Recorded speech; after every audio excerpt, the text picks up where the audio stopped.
Let's Talk Oculus, a VR podcast, is proudly sponsored by the good folks at Patreon. If you want to support the show, join us on patreon.com/Let's Talk Oculus. What's up, Oculus nerds? Welcome back to Let's Talk Oculus, episode 229. I'm your host as always. I'm Dan. I'm joined by my co-host as always, Samson. How you doing? I see you got your Walkabout merch on. You ready for this episode? Yeah, I've got my Raptors Cliffs cap on to celebrate the new Walkabout course. Should we get into it? I don't know. I'm pretty excited to talk about it myself. I didn't get the hesitation there. I was like, "What? Are you just jumping straight?" I don't want to get right into it, but I don't want to spoil it. But I'm excited to talk about it for sure. And yeah, me too. And we got The Boys trailer. Dan, did you ever watch The Boys? I watched the few episodes of the first season, and I'm not good when it comes to TV watching, to be quite honest with you. I'm not, like, if I'm watching a show myself, I'm just not good at seeing it through unless I'm super, super, super into it. But I think with The Boys, it kind of, there was already a few seasons out, and I was enjoying it, don't get me wrong, but just never stuck it out. So I've only seen like a handful of the first season. Do you dabble in a lot of shows then? Like, do you try a lot of shows and then when one sticks, then you see it through? No, I just don't dabble at all. I just don't dabble at all. I don't watch much TV anymore. On my own, like my own kind of things that I'm watching. I don't.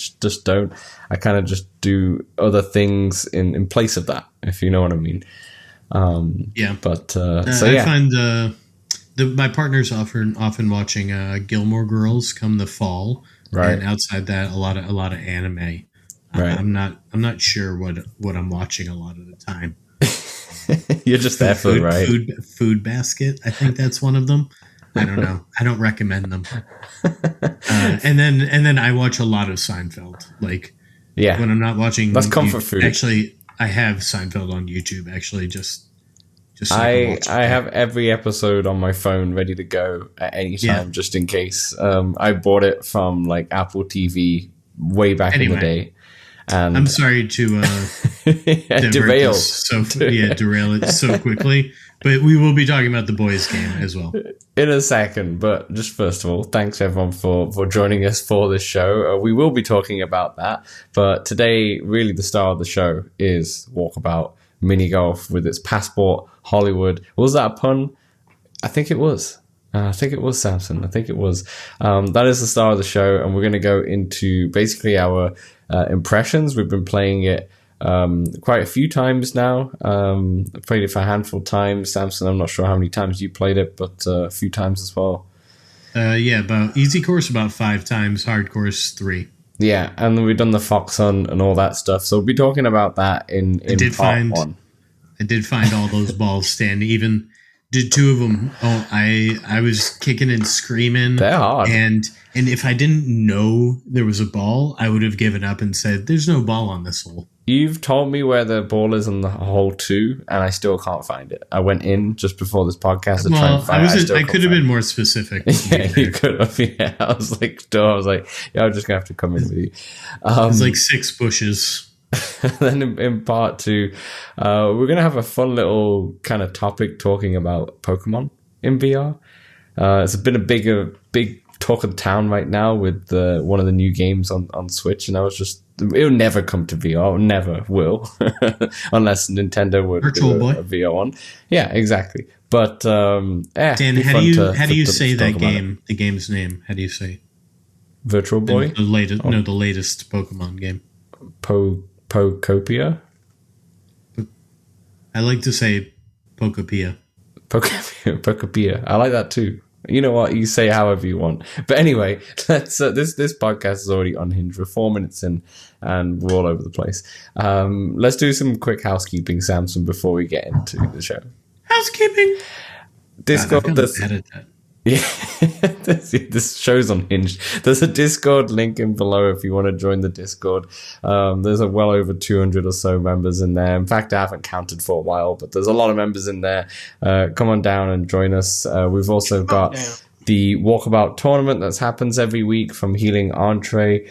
You've got the new course, obviously Hollywood, which will be in next week's, by the time you're listening to it, this week's, I guess, courses as well, that you can just send a message to Healing Entree within the Discord, and he will post your times amongst everyone else, as well as race mode.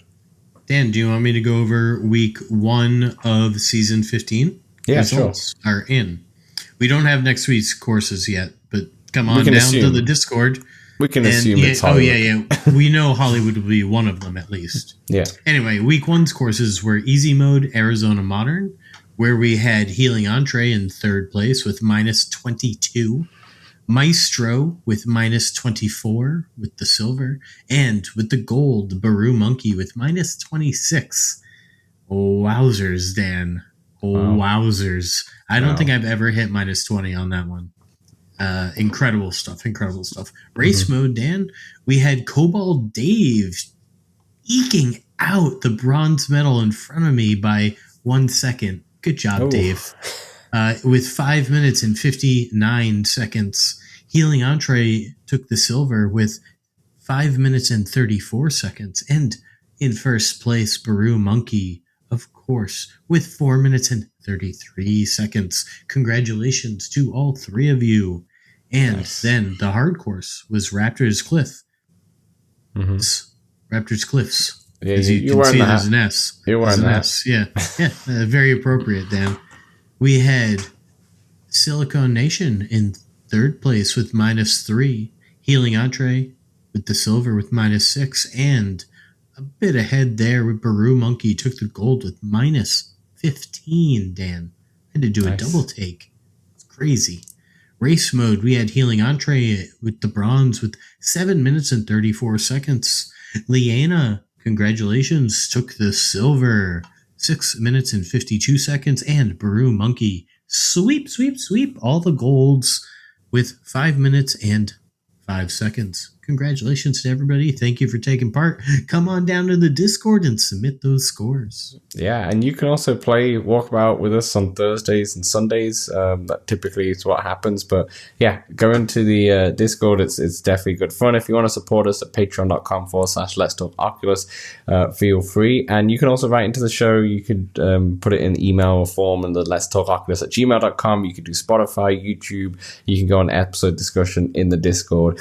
We had a few comments, but in terms of one comment to talk about on the episode, Samson, we did get a comment from Jeff Ray, and this was in light of last week's episode where we kind of were thinking what the Fox Hunt putter would be for Walkabout.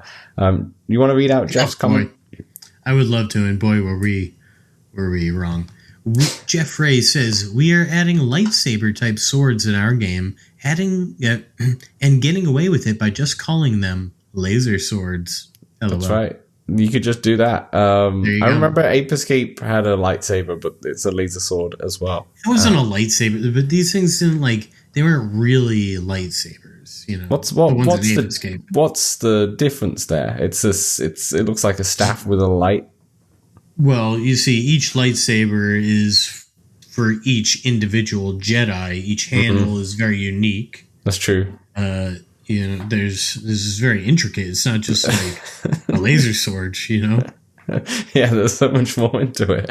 Anyway, before we talk about Walkabout, let's get into the quick VR news. I mean, the only VR news is just to mention The Boys, trigger warning. The new game it's coming out on March 26th for the Quest.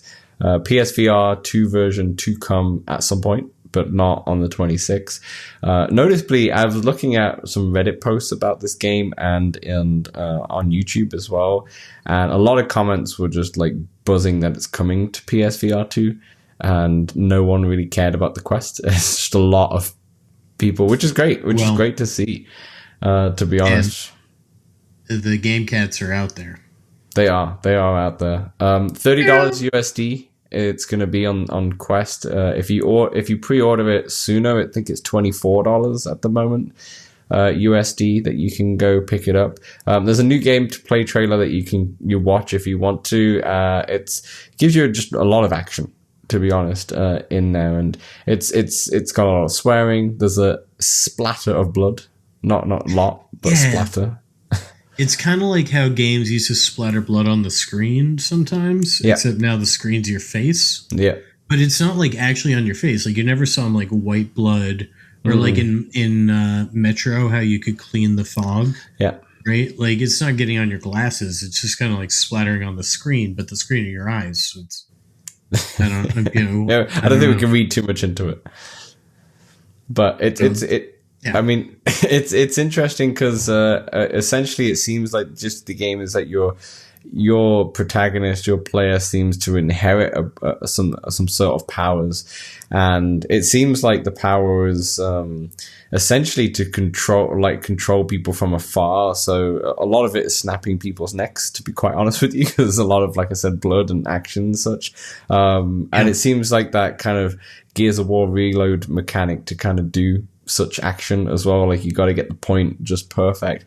However, the interesting part is that you can use injections. It looks like you can find a bunch of injections that provide you with different powers, essentially.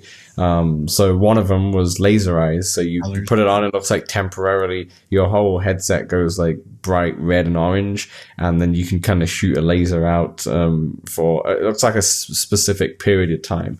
So that's going to be interesting, because it seems like on the trailer you can't really see anything apart from the like orange dot.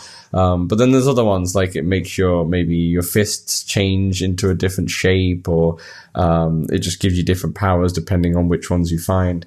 So that looks interesting. Like, it can probably keep things interesting throughout the game, you know, with just switching out different powers. And maybe some of those powers, as someone who hasn't really watched The Boys properly, are from the game itself, from the different protagonists. I also have not watched it. I think I watched the first season as well, and that was about it. I did enjoy it, but I just sort of fell off. I did like where they touch your ear and then you can see the enemy outlines, like, it's like a detective mode. Yeah, that was kind of cool. Injecting, as you mentioned, that always feels good, like in Vertigo or in Arcane Age. Yeah, that's just a very good VR mechanic. This thing where you're like choking somebody from afar and it says, you know, right trigger release, and you got the bar. It's very interesting, like a perfect reload type of situation for snapping necks. From afar.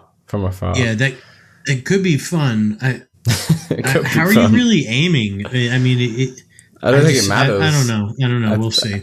I don't think it matters on the aim. I think it just does it as you. Maybe the way you miss.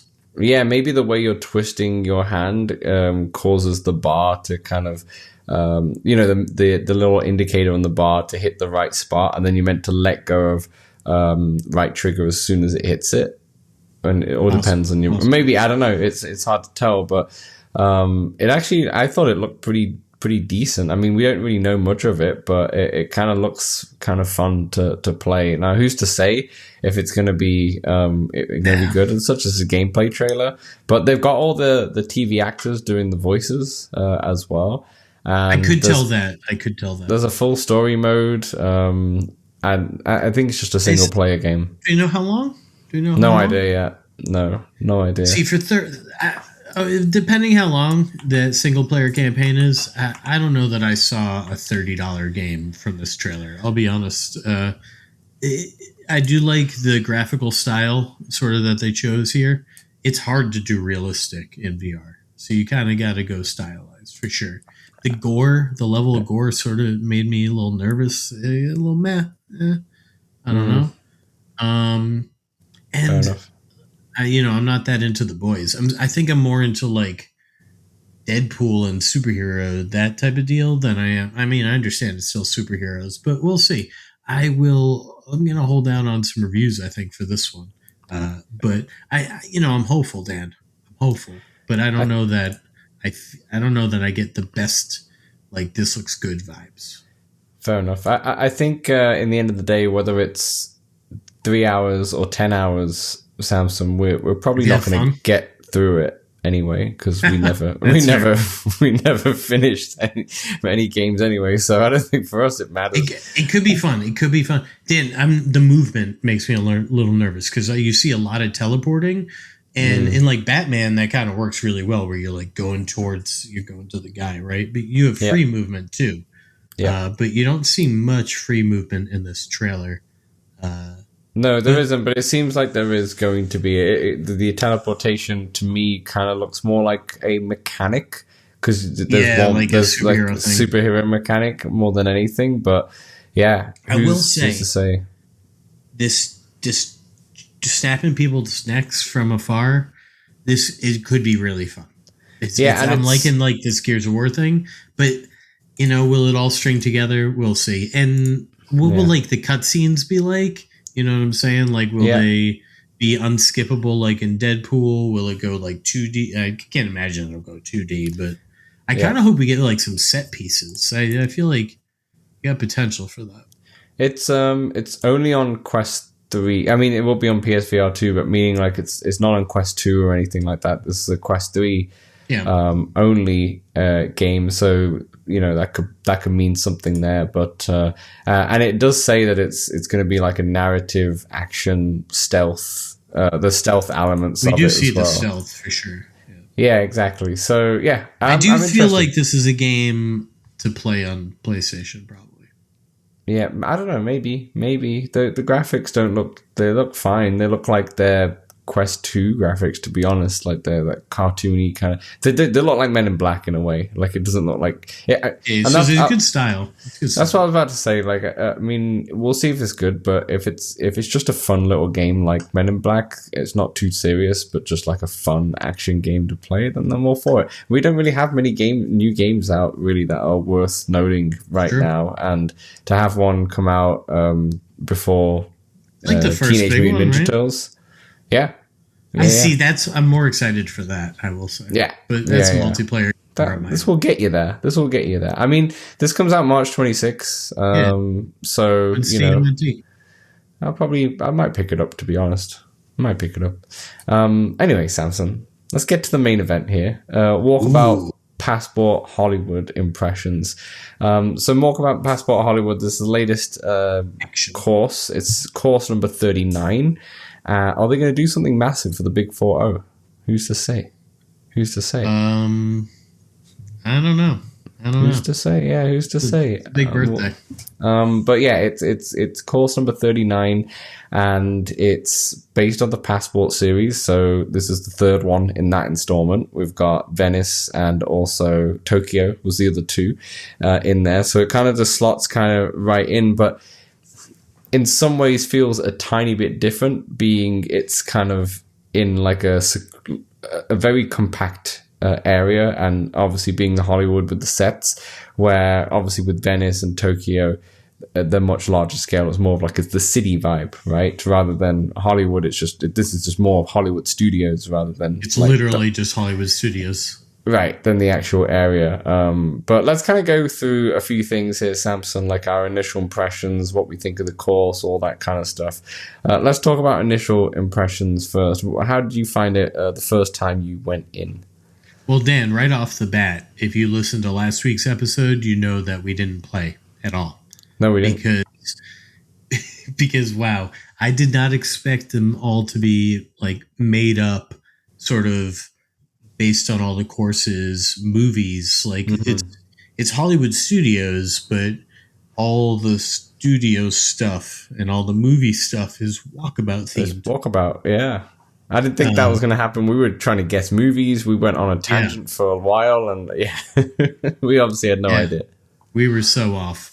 But right off the bat, Dan, you walk in and you see the arches and you see the coconut up top, like coconut pictures or whatever that it says. Yeah, and you see the water tower and you see the Walkabout Hollywood sign all in line. And it's pretty magical. And eventually, as you play the course, you see all those, well, not the arches really off the bat, but the other two things. You see them from various angles, and it's good vibes, and the music, jolly, Dan. It got me like, oh, it's kind of upbeat, feeling good. It is. I did like that. And then right off the bat, as far as play styles, is it's a lot of setting up lines so that you avoid those dang nooks and crannies. And there's a lot. There's a lot of those. And you don't want to be in those nooks, Dan, or those crannies. There's can be a lot of backwards hitting in this course, because there's so many, like on some holes, random elements on the floor, on the course itself, on the greens, shall we say, that you could just get stuck. For example, there's one where there's the laser guns, and I was doing this earlier on today, actually. When I was playing it, I tried a different shot, but I got caught like right by the handle of the gun, so I had to take 2 shots to get out of it before I could go back over the ramp to continue the course. So there are a lot of like little nooks and crannies. Think about trying to compare to a different course. Think about Coyote Valley. I think the 4th hole, when you go into like the little cabin when there's like furniture all on the floor. Kind of similar to that, where you can get stuck a little bit, but there's more holes like that. Depending on, especially the medieval one is there's a lot of risk reward. So like there's one where there's a sort of a star in the middle, and I like to just play it straight and get it to bounce off the wall ever so slightly so it comes back. So I have a pretty medium to long putt at for 2. As opposed to like trying to bounce it off a wall and then get stuck inside the star somehow. And you just gotta take a breath, play it safe, and go from there. This one, I think this one would be a good closest putt for sure. It would be, it would be for sure. It kind of really encourages you to go for it, to find those little gaps and such, but at the same time it takes a lot of skill to find some of those. I'm sure like after playing them quite a long time you'll notice some, but honestly there's a couple holes like the medieval one. You've also got there's one where you go into an office and there's like scripts all on the floor, like paper scripts, and that one also is a tough one to kind of figure out as well. So I think this is going to take a little bit of skill. Those papers are thicker than you think. They really slow that ball down. They do, yeah. You got to hit it hard, and even though you don't feel like it needs an umph. But that's even another one that I really like, because it's sort of shaped like an L. And so what you want to do is off the tee, you hit it up and over the newspaper, and then ideally you bounce a little bit off of the wall. So you have now a line just like basically off a wall, and then bounce it towards the whole. I'm sure that all visualize. Everybody's got everyone who's not played the course yet, they know exactly what you're talking about. Exactly. I nailed it. And that's what I'm talking about. You just gotta get those lines right. Go for it. And but Dan, if you get stuck behind one of the papers, because the paper's not flat, you got to play around it.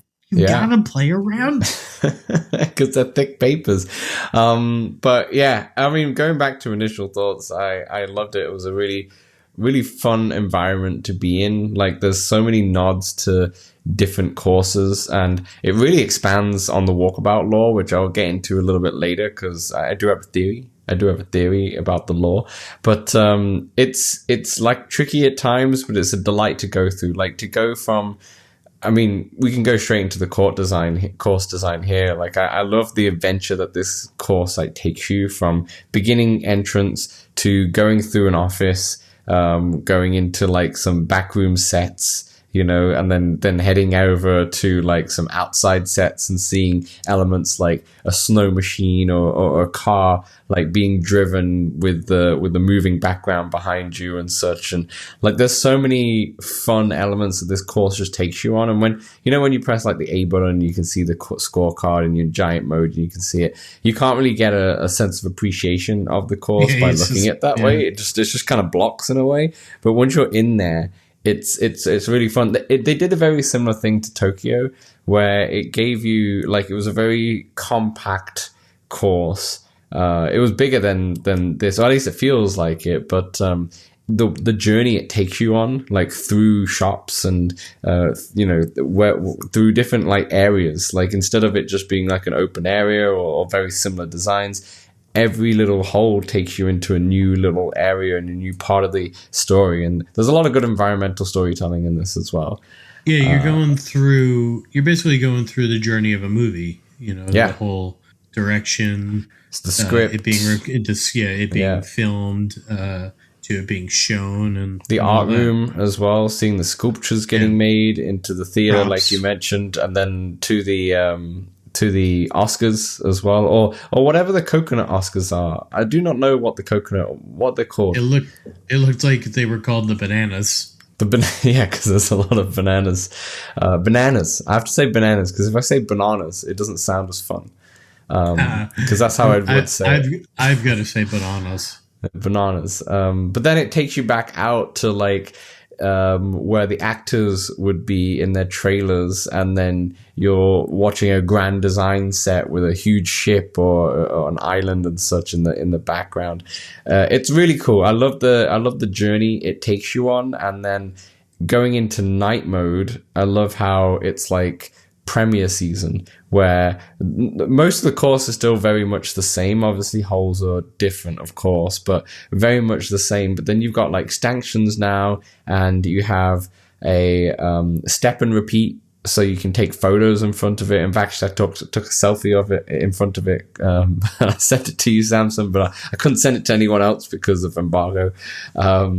But that's going to be fun, when everyone plays this on Thursday and such in the Discord. So definitely come on down. Everybody will take a picture there.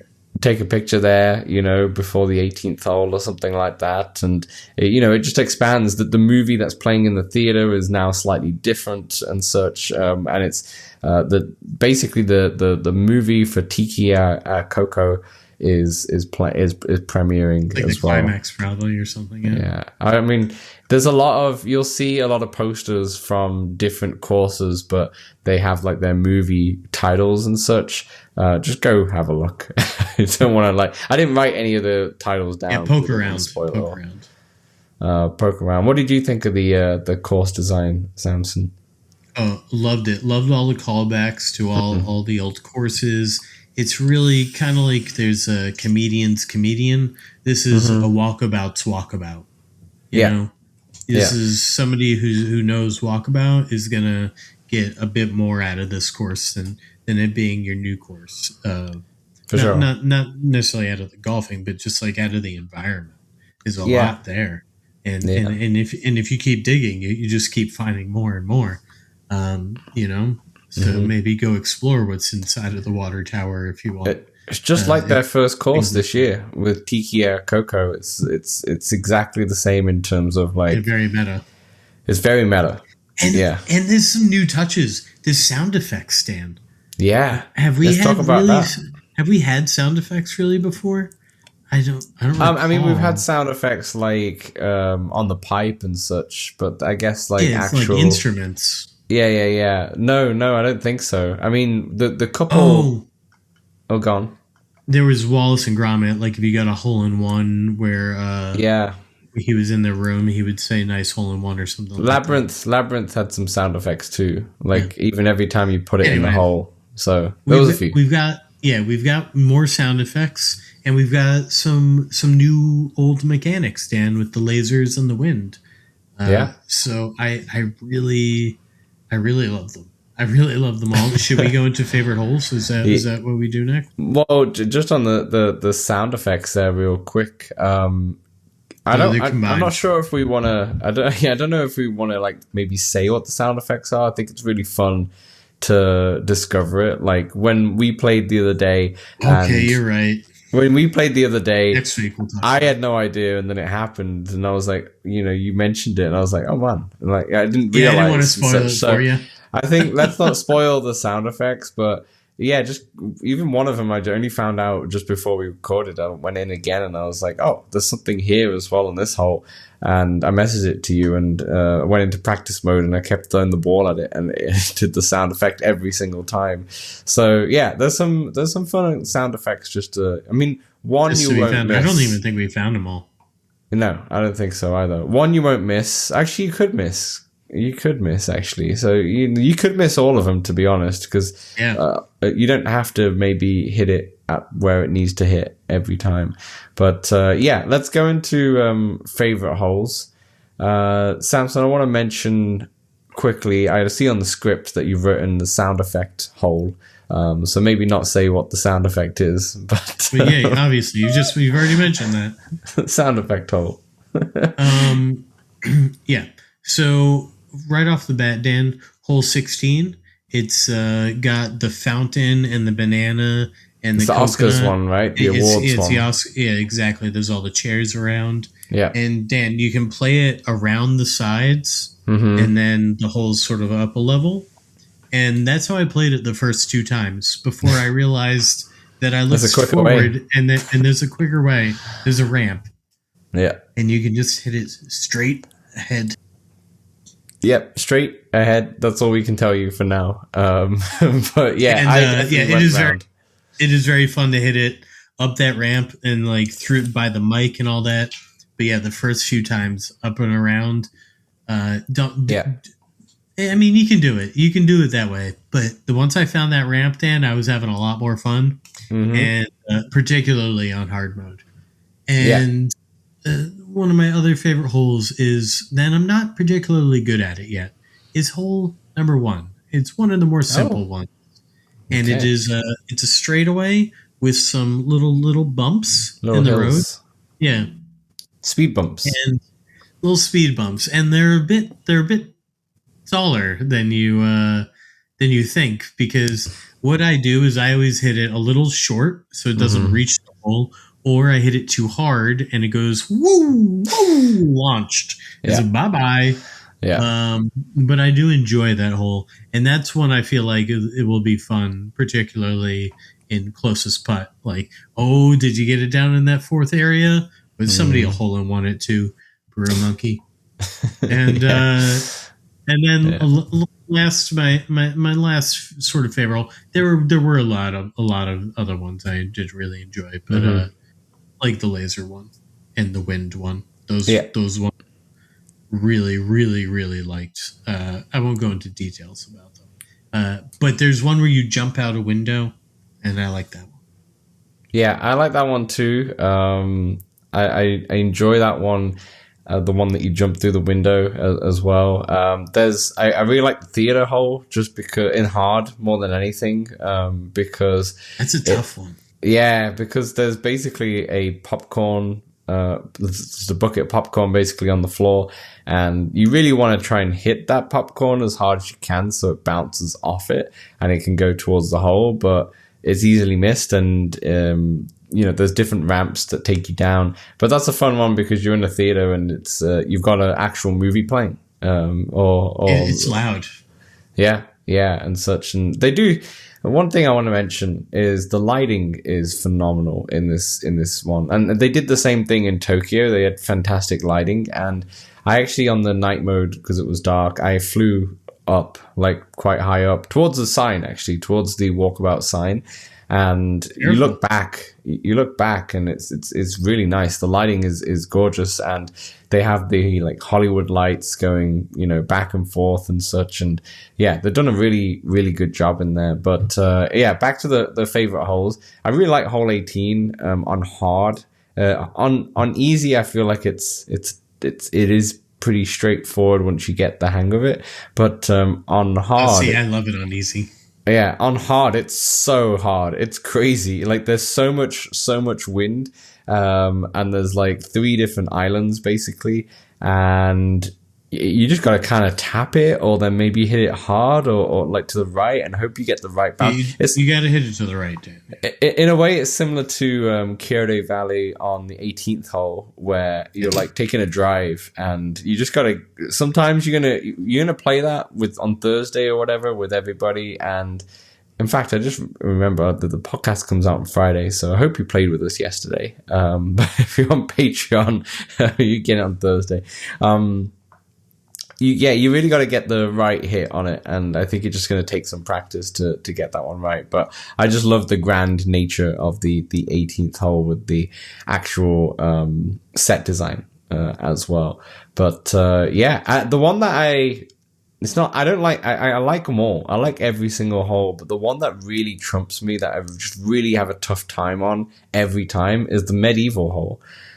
There's so much crap all over the floor and such, and I find it actually harder on easy mode than I do in hard mode. On easy mode, I just can't get it. No, you just gotta hit it light. You just gotta hit it light to the right. Before, don't let it either let it hit the wall lightly, and then you have a long light, that's long fair. to medium. I've been hitting it hard. I've been trying to see if I can jump the table, and so maybe I'm just trying too hard. Stop being fancy. I also went left, and there was so much debris everywhere. Well, because left is tempting, because you can get kind of an easy putt. You got to get incredible, probably a 5% chance. Yeah. So yeah, they're my favorite holes. I do like that medieval one on hard though, where you gotta the hole's kind of up the hill and you can kind of leap it up there. It's tempting to go right. It's tempting to go right on that one, because if you get it right, you'll get towards the hole. But if you get it wrong, you have to go all the way backwards to go round again. So it's fun. It's a fun course design. It's really solid. It's really solid. I have no real complaints, to be honest with you. I actually also love the snow hole. I love that there's fake snow machine at the top, pumping out snow and such. And the snow is actually kind of fun to hit it on. It's quite forgiving. Nice. But I like that one too. I like a lot of them. The balls, Samson. Finding the balls. Some of them are really straightforward. They're right in front of your face. Some of them are not straightforward, and they're really, really hidden. Yeah, and I was really struggling to find. I think it was 2 and 15. Yeah. 2 and 15. Woof, Dan. I almost gave up and was like, I've had enough. But I do love a bunch of them are based on the movie posters. Yeah. And I particularly liked the sort of space or alien movie poster. It's sort of got a deep purple with a bright green. Yeah. And I love those colors. And thus I love the ball that is those colors. And then there's a banana ball, and that one's just kind of cool. Yeah, there is. I think the banana one's hole 17, because that's the banana course and such. But actually, my favorite one is on hole 1 and a hole 3. Hole 1 it's just the Coconut Pictures logo, and the ball's it's not fully white. It's like a cream color. But it just looks nice. I would happily have that ball at my house. It's just a decoration. It looks really nice. And then I really like the Venice one as well. The Venice movie poster. That's on hole 3. And I just like the green color and the font. It looks really nice. Yeah, it looks kind of clean. I think they're my 2 favorite ones. I'm just looking at them now. But those are my 2 favorites for sure. That I'd play with. I can see myself shuffling through the movie posters though. Yeah. Oh yeah, for sure. Let's talk about the fox hunt. Obviously, if you don't want to hear anything about the putter, then skip slightly ahead here. But let's talk about the putter first, and then we'll go into how it was to find the putter, just in case people want to skip. The actual design is not a lightsaber. It's not a light sword either. It's actually a fairly standard putter. There's no craziness of it compared to other courses that we've had. It's actually a fairly straightforward putter, normal shaft and everything like that. And then it has has a popcorn bucket at the top where your grip is, and then it has the I don't even know what it's called. It's the action. It's a movie director thing. Movie director action thing that you go, action, and then they. Whatever it is, that's the head of the putter. But yeah, I like it. I've been playing with it since getting it, to be honest. But Yeah. I like it. It's got nods, obviously, as we've mentioned, to movie directing and movie watching with the popcorn. And I like the little bits of popcorn. They can sort of remind me of the gold on Bogey's Bonanza. And I like popcorn, Dan. I'm a popcorn guy. Are you extra butter? I've been outed. Are you extra butter? Are you salty? I'm not against it. I like caramel. I like the the caramel is delightful, but you can only have so much. I like the cheese popcorn. You know the tin. I use like for Christmas or something. Get the tin with like the triangle thing that like the butter popcorn, the cheese popcorn, and the caramel popcorn. Yeah. Nice. Oh, no. Chef's great. That's fair. All kinds of popcorn, but I like normal. I like just salted popcorn too. Anyway. I do like the putter. You love popcorn. It's pretty simple, and kind of makes me feel like the next putter could be Wacky Wild. Could be. I do appreciate this one, and at first when you unlock it, I couldn't tell what the end was. I was trying to figure out what. It kind of looks like it had that tail. But then when you see it, you're like, oh, that's the bit that they slammed together. Thing. Yeah. So the action. It's fun one. It's fun one. Let's go into the prompts. Yeah, the questions. How it was. Yeah, I thought it was. I thought it was pretty like simple. In the end of the day, like it's. Oh, by the way, it's called a clapperboard. The action thing, a clapperboard. There you go. I thought it was actually pretty straightforward. It was a fun little one because it was like taking you to different sets and such. There's a prop room. So, you know, there's a prop room which kind of has nods to a bunch of stuff across all the different courses as well. But yeah, I found it pretty straightforward myself. We kind of blasted through it. Is it clapperboard or is it clapperboard? Can you say what you just said again? Because it sounded like the exact same thing twice. Like clapper, like clapperboard? Yeah. Or clapperboard? I don't know what you said. It's just clapboard. Clapboard. Okay. Or you could call it a clapper board. So board. ER. I gotcha. Yeah, it's a clapboard or a clapperboard. It's up to you. You can say either one. Whatever makes sense to you. All right. Get on the hopper. But yeah, I thought the prompts were pretty straightforward. To be honest, it was a fun time, but I was never stuck. To be honest. Yeah, I mean, we did it together. I don't know that I probably would have gotten a little more stuck. I feel like there was one that sort of stumped us a little bit, and then we were able to get it together. Yeah, a little bit. I think there's one that there's a lot of them. Yeah, there's 20. There's 20. Yeah. It's a big one. But I think because sometimes the fox hunts are easy when it's the cats were the ones that stumped us. I was just going to say, when you play, pay attention to the cats. Yeah, pay attention to the cats. I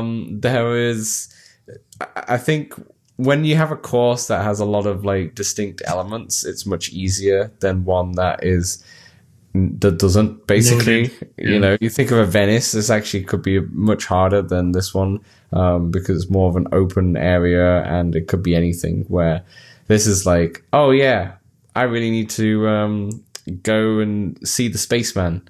And you're like, oh, okay, let's go to the spaceman. Oh, I really need to figure out how to do my art props. Okay, let's go to the art prop room. Those kind of things. There's a pretty good song by Phil Oakes called Spaceman. Just wanted to shout it out. Nice. Made me think of it when you said space. Well, Samson, what is your overall thoughts before we wrap the course part up here? Yes.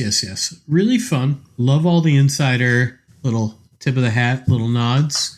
As mentioned, it's a walkabout. Mm-hmm. And I walked about it.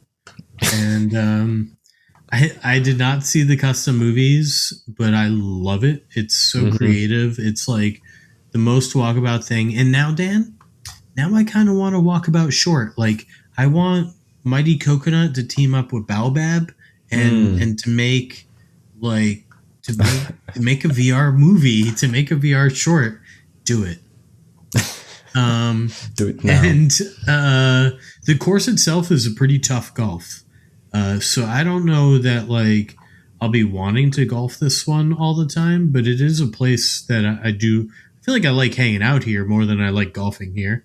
Not to say that I didn't like the golfing. It's still Walkabout. It's still great golfing. It's just like there's so much junk on the course. Can we get it? We need to sweep it out of here so they get the leaf blower, you know? So if you get stuck in a nook, you know, good luck. Waste your shot. Get yourself out of there. Just be patient, you know? Just be patient. Go for the easy shot. Don't go for it all. Don't go for the home run and be careful out there. And enjoy all the sceneries and read all the movie posters and all that junk.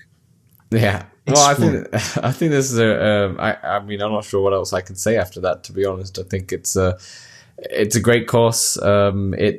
I think Tiki a Coco definitely edges it for me just because of how meta that was. And I love the characters of the coconuts more than anything. But this one is still a great game. It's a great course. It reminds me a little bit more like Tokyo and more like a what's the Paris one called? I forget what the Paris one's called. The one you're in the Eiffel Tower. That's the Jules Verne. Around the world, 80 days. 80 days. It reminds me of that one as well, a little bit of how like the course layout is in terms of the hole layout. It's those kind of holes, very similar to both of those kind of courses. But it's a good time. I've been to Hollywood, but I've never been to Hollywood Studios. But I can imagine this. If I watched what's that movie? Once Upon a Time in Hollywood.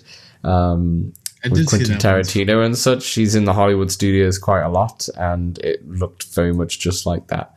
It reminded me of the Muppet movie when they're like going around. Yeah. They have the little carts there as well in the course and such. But really good. Now, Samson, I just want to talk about this potential lore that we are building here. Now, in Tiki a Coco. If you go and explore, you can find a lot of hidden Easter eggs to different courses, but not just hidden Easter eggs in terms of, this is something that's from this course or whatever, in terms of just like a specific element. More like, this is the building blocks of making those courses, i.e. like course plans or like a treasure chest full of fake skeletons that they need to put around on all these courses and such. And it got me thinking from last time when we spoke about this, that Tiki a Coco is the origin course. This is basically the coconuts have made all of these courses, right? They invented mini golf. Yeah. They invented mini golf. Yeah, they invented mini golf and they invented these courses of theirs. They made them all. Now we're into Hollywood and there's movies about them. Movies about all the courses, and the premiere is movie about Tiki a Coco, which is the origin story essentially. So, well, Dan, are the movies based on the courses, or the courses based on movies? Right. That's where I'm going. What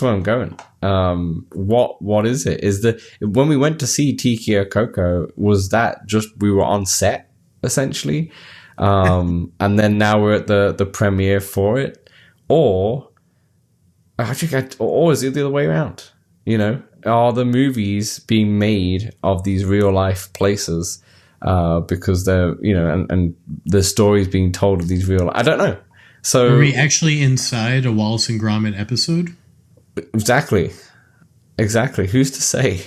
So there is some lore here.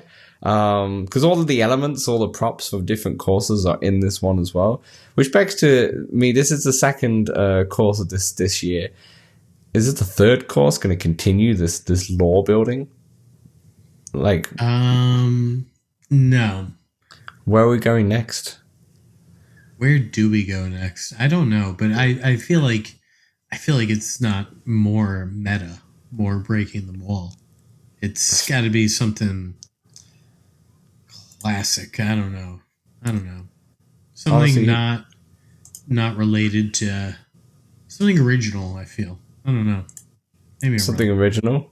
Honestly, who's to say? Who's to say? We don't know. Like, but not in a series, I guess, is what I mean by that. Yeah, that's fair. So I wanted to just put the question out there, to everyone listening. I will say this. Neither of these two courses have been too weird and wacky. Like, we had Alice in Wonderland, but now we've had two normals, right? Yeah, we have. Yeah. So if we get another normal, we're going wacky with the next one for sure. But I think I'm ready for a wacky. Yeah, I'm ready for a wacky too, and I think you're right. This is not really a wacky course, to be honest. And also, Tiki Coco wasn't a wacky course. It was just a fun, like, mini golf course and such, at the end of the day. So yeah, Samson, who's to say? Who's to say? Well, there's some people to say. They're under contract. Yeah, that's true. Just an additional details before we wrap this part up. There is a new quick match UI coming.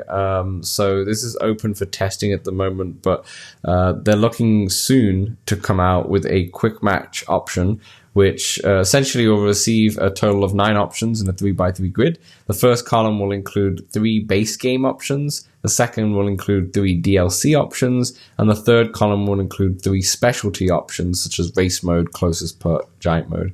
These options can include the easy and hard mode versions of the courses too. But the update also adds the ability to filter by language, also an indicator to show what courses people are waiting for as well. So you can get jumping into a quick match, basically. So it's going to be a multiplayer thing. It'll be out soon. It's just something that's being tested and such. So this quick match, new quick match mode, basically, or the new UI of it will be out soon. And also just a quick note that mini, giant mode, low gravity, and high gravity are all available on Tiki Coco and Mount Olympus now as well. Perfect. Thank you so much, Walkabout, for always providing us a code with this. And that was our thoughts. Samson, this will do for part 1. Part 2, we'll talk about what else we've been playing and a bit of Pokemon in VR, because why not? Why not? Throw it out there. We'll see you in part 2. Hey, we know public lobbies in VR games can be a bit toxic, feel a bit empty at times. That's why we created the Let's Talk Oculus Discord, a friendly community that you can join for multiplayer meetups, general VR chat, the game, and chat about VR, fitness motivation, and there's even a very impressive 3D printing channel. Join over 100 of our community members in the Let's Talk Oculus Discord for free. The link is right in the description. All right, welcome back to part 2 of LTO 229. We've talked about Walkabout. We've talked about the boys. Now we'll talk about what we've been playing really briefly, actually, Samson, because I'm looking at the script here, and we've both hardly played anything else apart from Walkabout. But we did play, I'm going to mention mine first. The only other thing I've been playing is Synthriders, because for some reason I'm in like a Gorillaz mood. I've been listening to a lot of Gorillaz, and the funny thing is that they just came out with a... Yeah. Oh, here's the funny thing. They just came out with a new album, and I still haven't listened to it. I, for some reason, have gone back to older stuff. I was like, I'll get to it at some point. So I was playing some Synthriders the other day on the weekend with the pack, and yeah, the pack's good. It has the hit songs, right? You've got Feel Good in there, Dare, Clint Eastwood, Melancholy Hill. Yeah, exactly. A couple of the newer tracks as well. But yeah, a lot of good ones, to be honest, in there. Dare is still my favorite one, especially in Synthriders for sure. It's just got a great groove for it. But yeah, good time. And the funny thing is I when I went home at Christmas time, I had my iPod Nano, an iPod Touch, and I brought it back because I wanted to turn them on and see if they work and such. And they both work, but the iPod Touch currently has a passcode, and I have no idea what the passcode is. And I've tried so many times, but they'll erase it. I don't want to erase it though. I just want to see what was on there when I had it when I was 16, and so. But the iPod Nano is obviously fine. But the Gorillaz was the only artist on there. For some reason. Really? Yeah, I have no idea why. Maybe I cleared it out once and then for some reason that just left on there. But yeah. Anyway, that was all I've been playing, Samson, apart from Walkabout. What about you? Yeah, I also played some Walkabout. Other than the new course I got in on Sunday with Peru, Monkey, Guana 2, Leanna, Dave. I think that was it. We played some. I made sure we played some closest putt. Of course, we did one of the weeklies, but when I get in with a group, I want to play closest putt, Dan. I can't play it alone, you know. It's a great time. And then I played some Wipeout, both VR and flat. Dan, oh man, Wipeout. It's so good. It's so fast. It's so fast paced. It's like you take Mario Kart and the F-Zero game and you combine them. Yeah. And so you're flying on these tracks. You're going so fast. And some of them you just want to eliminate. Like you don't even want to be in first place. Some of them you want to be in first place. Yeah. Sometimes you do want to be in first place. You know what I don't like though? The zone. You know, I like the idea of it. So the zone works is you start going, you don't even have to press the gas because you ain't got no brakes. Mm-hmm. And you just keep going faster and faster and faster throughout all the zones.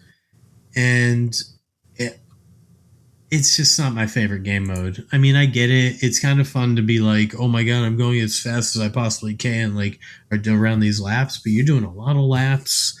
And I just want to be racing other folks. Yeah, that's fair enough. That's fair enough.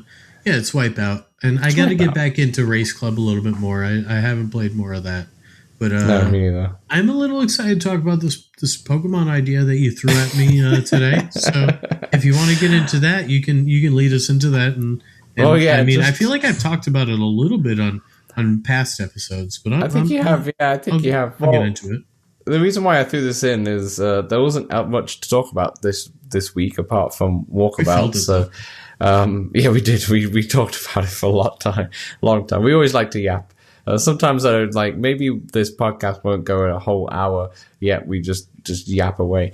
But yeah, I just wanted to, because there's been a lot of hype around this new, what was it called? How do you say it? Pokepia.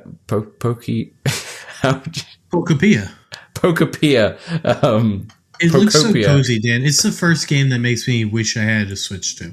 Right? It's Switch 2 only, and it seems like an incredibly cozy game, and there's been a lot coming out of it. Like, it's reviewed really well. It's obviously very different to every other Pokemon game that's out there, pretty much. And also, it is, yeah. And also, there's a lot of memes coming out of it from what the Pokemon say, because they seem to just speak English or just normal human language, and really? it's really funny. So and sad at the same time. So there's one meme where Magikarp's in the water, and he's like, "Yo, how's it going?" and all that stuff. And it's just kind of funny. And then Cubone. Wait, really? I thought they only supposed to say their name. No, I know. Am I wrong? No, you're not wrong. And Cubone as well. The only way to get, so basically, I've not played the game, but it seems like you have to like grow or build certain things, and then the Pokemon will come. You build it and they will come. You know, kind of like if you build grass, you'll get certain type of Pokemon appear. If you build water, like a pool, you'll get the Magikarps and such or whatever. But with Cubone, the only way to bring Cubone in is if you build a gravestone. And then Cubone appears, and Cubone basically says that it basically alludes that the gravestone is for his mum, and says that I don't want to paraphrase it because it's kind of really sad, but it basically says, "I wish." She would really have liked it here in this place, and the gravestone's his mum, and he's just there sitting by it, and that's the only way to get Cubone in the game is to build a gravestone, which is super dark. But there's basically so there's a lot of that happening anyway, floating around. But there's nothing to do with VR. It's just because of that's been a lot on my feed. I think they released Fire Red and Green, Leaf Green on the Switch as well, or just the port of it or something. For just $20 each. For just $20 each. I'm so annoyed because I have that game somewhere in my house, but I cannot find it. But anyway, so I thought, this will never happen, but in a hypothetical, what kind of Pokemon game would we like in VR? And I want to start off, Samson, is that were you much of a Pokemon fan? Maybe back in the day, did you dabble on anything? Yeah, Dan. I mean, as you know, or maybe you don't know, I grew up with Pokemon. As I remember a time before Pokemon, and then I remember a time being like, Pokemon might just be a fad. And then I remember being like, I think Pokemon's here to stay. This is why I realized that you're like ever so slightly older than me. Ever so slightly. Because I only remember Pokemon Yellow as soon as I was born in my hands on a Game Boy. So I only knew Pokemon rather than. But yeah, I remember I had Pokemon Red or Blue and then Yellow. And I remember training up my Pokemon, and I would carpool to school with this kid who had Pokemon, and we had the link cable, and sometimes we would battle. I didn't battle too much, but I do remember like actually doing it a couple times, which it's fun. It was cool. It was cool. It was such a cool thing back then. And then I got into a little gold and silver, and then I didn't play a bunch until Diamond on the DS a little. Yeah. And then Sword and Shield on the Switch. Mm-hmm. And all throughout this, I would every so often go back to Red and Blue. Yeah, the original 151 is such a classic. Yeah. Like there's something else. Those are my main Pokemon for sure. There's also it must be maybe a nostalgia thing for us and such, because that was what we like born into. But the original 151, if you just even look at the starter Pokemon, that for some reason there's something special about that 151 compared to the other generations. And there's other good Pokemon in other generations, but for some reason that original 151, like every single one had like character and such. And maybe it was also watching the anime that was also on the original. It's probably why. Well, it was also before they started having to make them out of like ice cream cones and like a toaster, random stuff. But yeah, I'm similar to you. I mean, I didn't have red or blue, but I had yellow, and I still have yellow at home. I have silver, which is my favorite one. Actually, second favorite one, but I also have silver at home. It had the shiny cartridge as well. It was like silver with like shiny. I think the gold had the same. Though. Yeah, like the snow. Then I had ruby and sapphire, and then emerald. But then I stopped because I didn't get a DS. I had a PSP, and I never played Pokemon since. Apart from the other day, I started Pokemon Arceus, the Switch one. Just started that one. I never played that one. It's weird, right? It plays very different, right? Play very different, yeah. It's more like an origin story, and the way you battle Pokemon is fun because you're battling them, but instead of it just being like 1-to-1, you can move around the battle, and if the Pokemon hits you sometimes as well, you get out the way, you got to dive out. It's kind of funny. Wow. But it is actually cool. It is cool. I'm digging it right now. But I still have yellow and silver at home. I have no idea where ruby and sapphire is. I had them both, and I have no idea where they are. I sold emerald to a friend for £20, which was stupid. Nice, good deal for him. As a child at the time, but I think they're now worth like $150 or so. But I just wish I'd still kept it, to be honest. But I mean, yeah, Pokemon games in box are just crazy now. I have no idea. I didn't have the boxes. I definitely threw the boxes away, but I have no idea where those carts are. I'm not even like I care enough to play them. Like I would just probably emulate them anyway if I really wanted to. But it's just nice to have. Like, it's just one of those. Do you have yours? Can you remember? Like, are they around somewhere, or have you lost them? My originals? Absolutely not. Absolutely. Yeah. Fair enough. I do have this diamond one, but I loaned my 3DS to a friend, and it never came back. Not yet. I it's only a friend I see like 2 or 3 times a year. Yeah. So we'll see. I thought you said you loaned it like 10 years, 15 years ago. and then you're still waiting for. This was like 2 years ago, maybe. Yeah, fair enough. Anyway, bringing it back to the VR aspect, Samson. What kind of game would you like on VR when it comes to Pokemon? It could be anything. It doesn't have to be like a complete port of Yellow, but like, yeah, it could be anything. Yeah, easy. No. Okay, go for it. Easy. I don't want none of that. I mean, here's the thing, Dan. I've got an Uncle Tank. I'm not a big fan of the 3D Pokemon. I love the old stuff. I like the 2D. Give me that. Give me some of that. Give me more of that. Come on, do both. Come on. You got so much money. It's they're listening. They're Nintendo are listening right now. Yeah, I hope not, because you talked about emulating.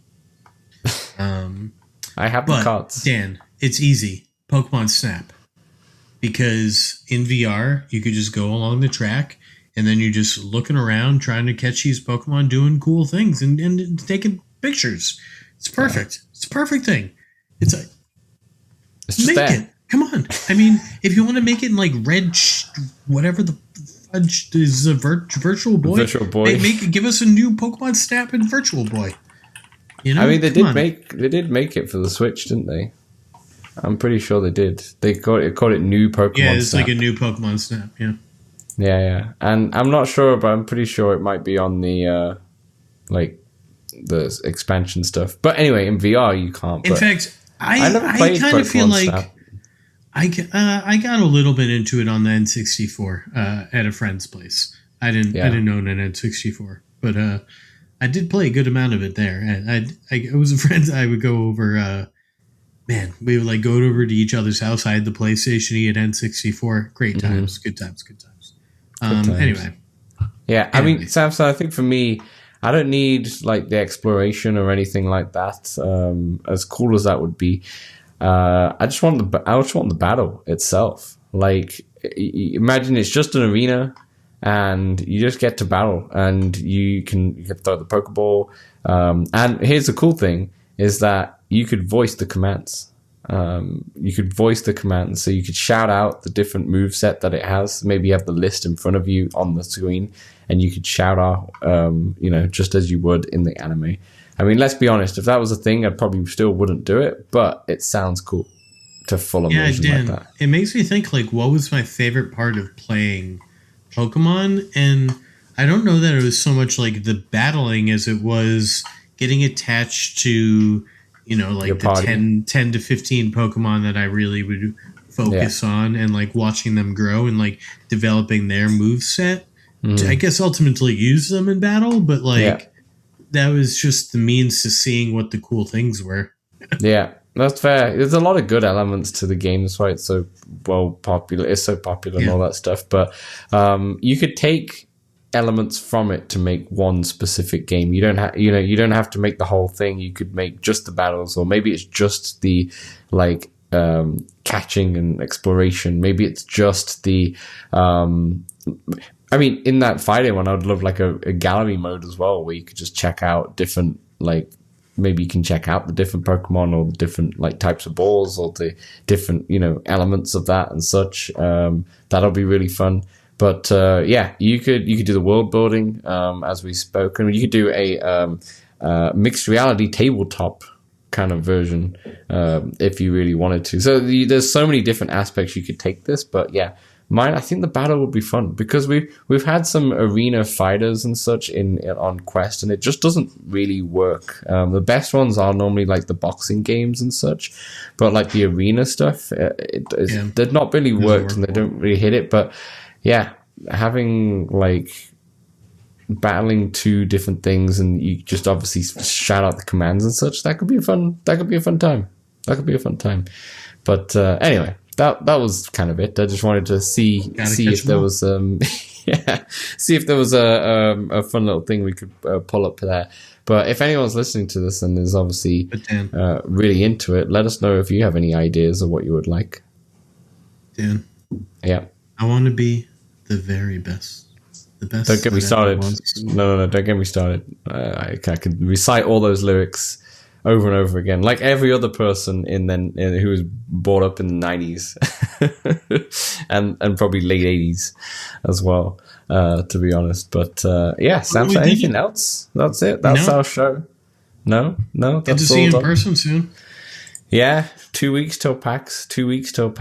I'm excited to do it. Maybe I'm not sure if we're going to do another show with Rough Talk. Are they even there? I'm not too sure. Yeah, we need to get in touch with them, see if they are around. But yeah, thanks everyone for listening. Thanks everyone for joining. As always, write us into the show. Let us know what you think. Let us know in your comments, concerns, or anything like that. I've been Dan. He's been Samson. And we will see you next week.